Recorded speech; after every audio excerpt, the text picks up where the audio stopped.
Hello everyone, कैसे हैं आप सभी। आई होप आप सब अच्छे होंगे। My name is Prachi, welcome to selection meet. तो आज का जो हमारा करंट अफेयर्स का सेशन है वो होने जा रहा है 4 नवंबर के करंट अफेयर्स के लिए।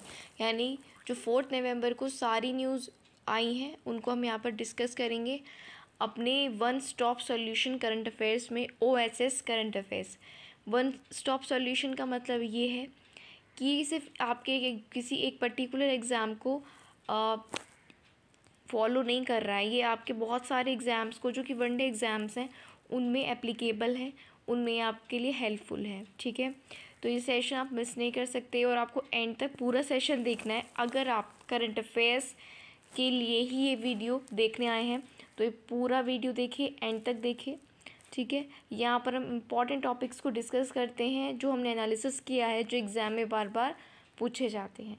तो गाइज़, अगर आप चैनल पर नए हैं तो जल्दी से सब्सक्राइब कर लीजिए और बेल आइकन को भी प्रेस कर लीजिए, जिससे सारी वीडियोस की नोटिफिकेशंस आपको मिलते रहें। तो चलिए हम आज का वीडियो स्टार्ट करते हैं। फर्स्ट क्वेश्चन है आज का, दिवंगत अभिनेता पुनीत राजकुमार, इनको किस पुरस्कार से सम्मानित किया गया है। फिर से, दिवंगत अभिनेता यानी कि एक्टर हैं पुनीत, एक एक्टर थे पुनीत राजकुमार, तो इनको किस पुरस्कार से सम्मानित किया गया। ये एक साउथ के एक्टर थे। ठीक है, हाल ही में इनकी डेथ हुई थी, तो इनको किस सम्मान से सम्मानित किया गया है। तो इसका आंसर होगा कर्नाटक रत्न। क्या आंसर होगा इसका? कर्नाटक रत्न से इनको सम्मानित किया गया है। चलिए सेकंड क्वेश्चन की बात कर लेते हैं। सेकंड कहता है, केंद्रीय मंत्रिमंडल ने ईटानगर के होलोंगी में स्थित ग्रीनफील्ड हवाई अड्डे का नाम बदलकर क्या रखने के लिए मंजूरी दी है। कहीं के नाम चेंज होते हैं तो वो भी न्यूज़ में होता है, तो वो इम्पॉर्टेंट होता है। तो अगर हम ईटानगर के होलोंगी में स्थित ग्रीनफील्ड एयरपोर्ट की बात करें, एयरपोर्ट का नाम क्या था? ग्रीनफील्ड। कहाँ पर? ईटानगर में। और ईटानगर कहाँ पर है? अरुणाचल प्रदेश में। तो अब इस ग्रीनफील्ड हवाई अड्डे का नाम बदलकर क्या हो गया है? इसका नाम हो गया है डोनी पोलो हवाई अड्डा ईटानगर। ठीक है, डोनी पोलो हवाई अड्डा ईटानगर इसका नाम हो गया है। चलिए थर्ड क्वेश्चन की बात कर लेते हैं। अंतर्राष्ट्रीय बेड़ा समीक्षा IFR में भाग लेने के लिए भारतीय नौसेना किस देश में पहुंची है। ठीक है, तो जो इंटरनेशनल यहाँ पर क्या है, IFR है, अंतर्राष्ट्रीय बेड़ा समीक्षा है, उसमें भाग लेने के लिए हम इंडियन नेवी जो है वो पहुंची है जापान। तो आपको याद रखना है, इसका राइट आंसर क्या हो जाएगा? जापान हो जाएगा। चलिए फोर्थ क्वेश्चन की बात कर लेते हैं। किस राज्य में नागरिक जुड़ाव और संचार कार्यक्रम शुरू किया गया था। कौन से राज्य में नागरिक जुड़ाव और संचार कार्यक्रम शुरू किया गया था। तो ये राज्य है मेघालय। ठीक है, मेघालय में नागरिक जुड़ाव और संचार कार्यक्रम शुरू किया गया था। तो ये आपको याद रखना है, कहाँ पर? मेघालय में। ठीक है, फिफ्थ क्वेश्चन की बात कर लेते हैं। 4 से 6 नवंबर 2022 तक अर्बन मोबिलिटी इंडिया सम्मेलन और एक्सपो 2022 कहाँ आयोजित किया जाएगा।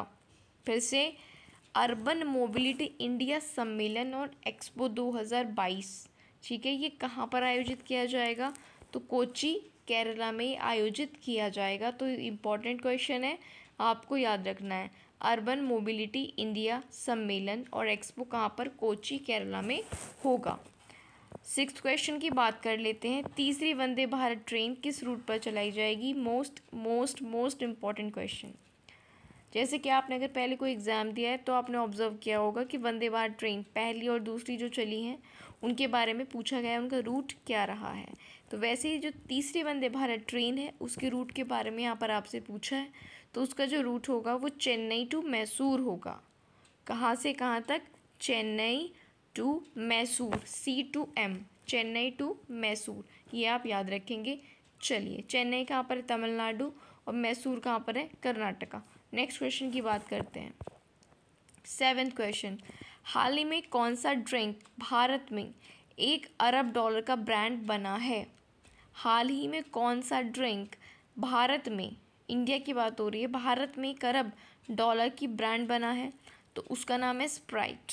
ठीक है, आपने देखा होगा, पिया भी होगा स्प्राइट को। तो ये जो स्प्राइट ड्रिंक है ये भारत में $1 अरब का ब्रांड बन चुका है। इस तरह के क्वेश्चंस भी आपसे पूछे जाते हैं जो कैपिटल से रिलेटेड होते हैं। चलिए 8 क्वेश्चन की बात कर लेते हैं गाइज। अगर आपको वीडियो और क्वेश्चंस अच्छे लग रहे हैं तो लाइक बटन को ज़रूर प्रेस कर दीजिए।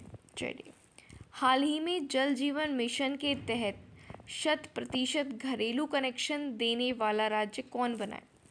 पहले की बात नहीं हो रही है, यहाँ पर बात हो रही है हाल ही में कौन सा स्टेट जल जीवन मिशन के तहत 100% घरेलू कनेक्शन देने वाला स्टेट बना है हाल ही में, तो वो गुजरात बना है। अब तक के करंट अफेयर पूछेगा तो गुजरात, इसके आगे जो बनेगा अगर बाद में एग्ज़ाम होता है तो वो वाला स्टेट, ठीक है। तो गुजरात हाल ही में बना है वो वाला स्टेट। नेक्स्ट क्वेश्चन की बात कर लेते हैं, क्वेश्चन नंबर 9।